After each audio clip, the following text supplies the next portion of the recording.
Je tiens entre mes mains le livre le plus puissant de l'univers.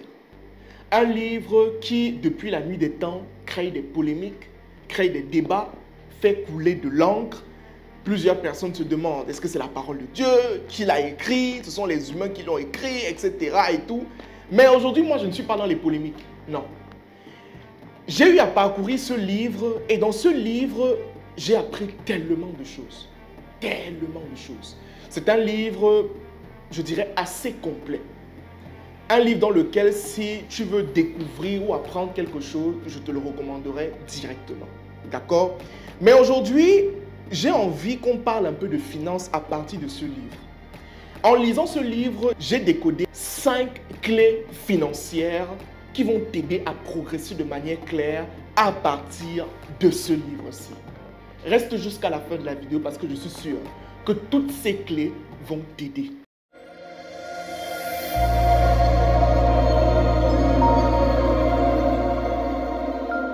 Je me présente rapidement, je m'appelle Franck Ngoussi, je suis le promoteur de la startup Share Mindset et sur nos différentes plateformes, tu vas retrouver tout le contenu nécessaire qui va te permettre de progresser, d'évoluer de manière conséquente sur les aspects précis de ta vie tels que la finance, la gestion des finances, la spiritualité, le développement personnel et j'en passe.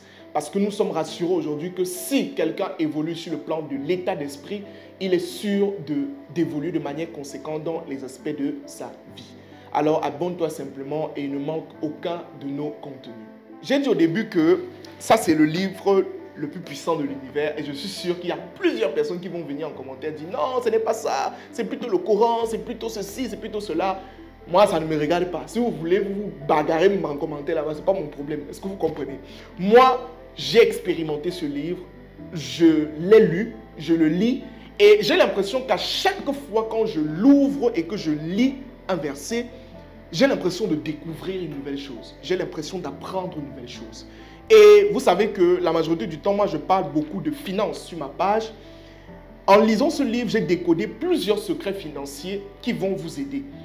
Dernièrement, j'ai même entendu un pasteur qui disait que la Bible, c'est le livre le plus léger pour apprendre à devenir riche. Et moi, là, j'étais choqué parce que je me dis, est-ce que c'est un pasteur ou est-ce qu'il a fait ses études de théologie? Comment ça se passe qu'il dit ce genre de choses? Parce que moi, dans ce livre, j'ai découvert tellement de secrets puissants qui ont été appliqués, qui sont appliqués, qui seront toujours appliqués dans les générations à venir. Sans plus attendre, allons-y. Le premier secret que j'ai compris dans ce livre, c'est que la richesse vient de Dieu. D'accord? La richesse vient de Dieu. C'est pour cette raison que dans AG, chapitre 2, verset 8, il est écrit « L'or et l'argent m'appartiennent. » D'accord? L'or et l'argent m'appartiennent. Dans une société comme la nôtre, dans laquelle on essaye constamment de nous faire croire que pour devenir riche, il faut faire appel au diable, je pense que ce verset prend toute sa place. Parce qu'en réalité, vous devez comprendre de manière conséquente, précise, chaque instant, que tout vient de Dieu. Encore plus l'argent. Si vous voulez avoir l'argent, cherchez Dieu.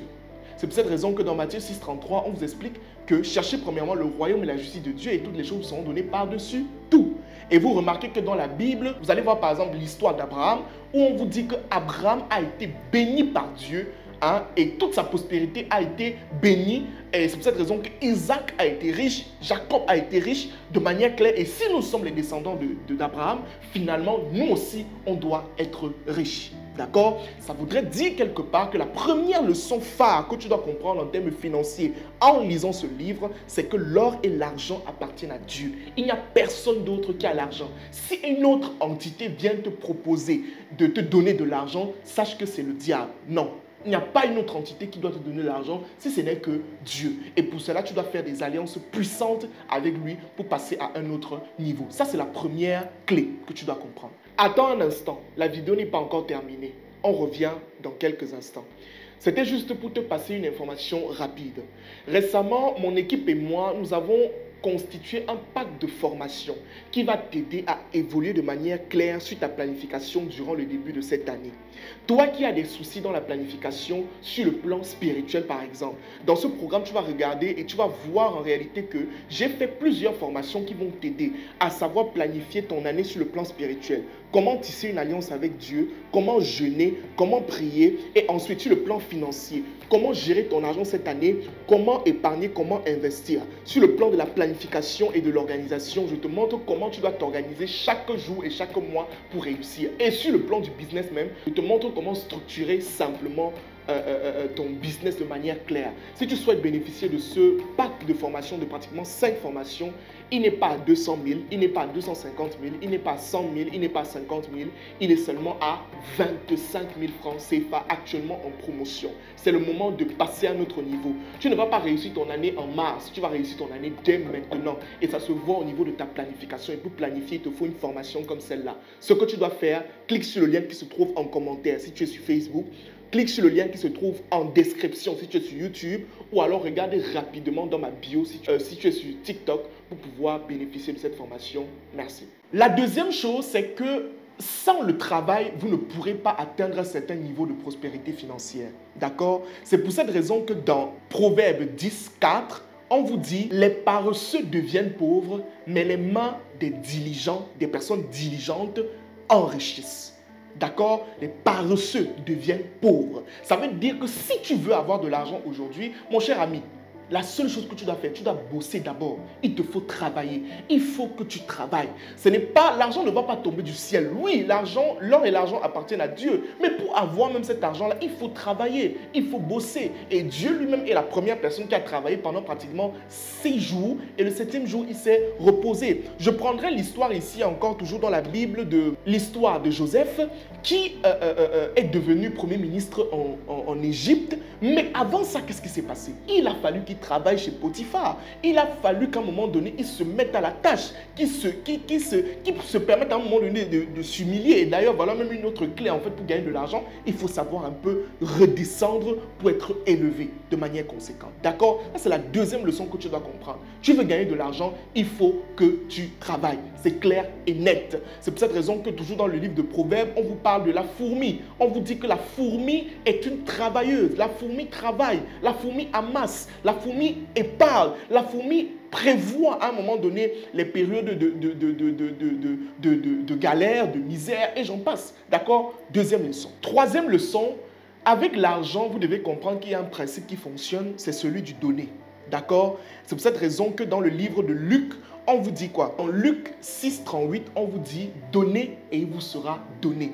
On vous mesurera avec la mesure à laquelle vous êtes servi. C'est clair et net. D'accord? Ça veut dire qu'à un moment donné, l'argent que tu as n'est pas fait pour être stocké. L'argent doit être donné. Je prendrai l'histoire ici de la veuve de Sarepta qui a donné sa dernière portion de nourriture au prophète Élie. Et plus tard, Dieu a fait quoi? Dieu a rempli ses vases. Et à un moment donné, elle ne manquait plus de rien. Le problème que tu as, c'est que tu amasses l'argent, mais tu ne donnes rien à personne. Tu ne donnes rien à personne. Tu as l'impression qu'être avare, c'est ça qui te rendra riche. Non, apprends à donner. Mais maintenant, en donnant, il faut être sage. C'est pour ça que dans le livre d'Ecclésiaste, le livre celui qui a été écrit par Salomon, à un moment donné, on parle de la sagesse. Dans toute chose, il faut la sagesse. Il faut donner, mais donne en étant sage. Donne en sachant que demain aussi, tu dois vivre, d'accord? Mais ne cesse pas de donner. Apprends à donner et comprends que le monde fonctionne avec le donner-recevoir. Donner, recevoir, donner, recevoir. Donnez et il vous sera donné. Donnez et il vous sera donné. C'est aussi clair que ça. Ça, c'est la troisième leçon que tu dois pouvoir comprendre. Maintenant, passons à la quatrième clé que tu dois comprendre sur le plan financier, extrait de la Bible. La quatrième leçon que tu dois comprendre, c'est que l'excès d'amour pour l'argent peut te détruire. Est-ce que tu comprends ce que je veux dire? Peut t'emmener dans des schémas extrêmement bizarres. La Bible dit, à quoi sert à un homme d'avoir toutes les richesses du monde s'il vendait son âme, s'il n'avait plus son âme? Ça veut dire qu'à un moment donné, mon cher ami, ce n'est pas qu'une question d'argent. Et la même Bible dit aussi que l'argent est la cause de tous les maux. C'est écrit dans 1 Timothée 6, 10, qui vous dit que l'argent est la cause de tous les maux. Ça veut dire qu'à un moment donné, l'argent peut être quelque chose de magnifique pour toi. mais ça peut aussi être quelque chose de destructeur. Ça peut t'amener à trahir. Comme par exemple Judas qui a trahi Jésus pour 30 pièces d'or. Et après lui-même, il s'est pendu. C'est-à-dire, il faut qu'on comprenne bien comment les choses fonctionnent. Ce n'est pas qu'une question d'argent. L'argent est bien, c'est important, d'accord. Mais que l'argent ne te fasse pas détruire tes valeurs. Que l'argent ne fasse pas à un moment donné que tu n'arrives plus à évoluer de manière conséquente avec des valeurs précises. Que l'argent à un moment donné ne te pousse pas à tuer, par exemple. Attention, donc la Bible nous met en garde par rapport à cette clé spirituelle, clé financière, pardon, qui doit te faire comprendre que tu dois aimer l'argent, d'accord, mais tu dois d'abord aimer Dieu. Parce qu'en aimant Dieu, tu le craindras. Et si tu le crains quelque part, tu ne pourras pas faire un certain nombre de choses avec l'argent. C'est la 4e leçon. Et pour terminer, la 5e leçon, épargner et investir l'argent. En fait, c'est un principe que si vous n'arrivez pas à appliquer, vous ne vous en sortez pas. Dans le livre de Proverbes 21:20, on vous dit, le sage a des précieuses réserves d'huile alors que l'incessant les engloutit. Ah, le sage a des réserves d'huile, mais l'homme incessant, lui, il les engloutit. Ça veut dire qu'à un moment donné, tu ne peux pas gagner beaucoup d'argent et tu n'as pas d'épargne. L'épargne est l'un des principes les plus basiques quand il s'agit d'enrichissement.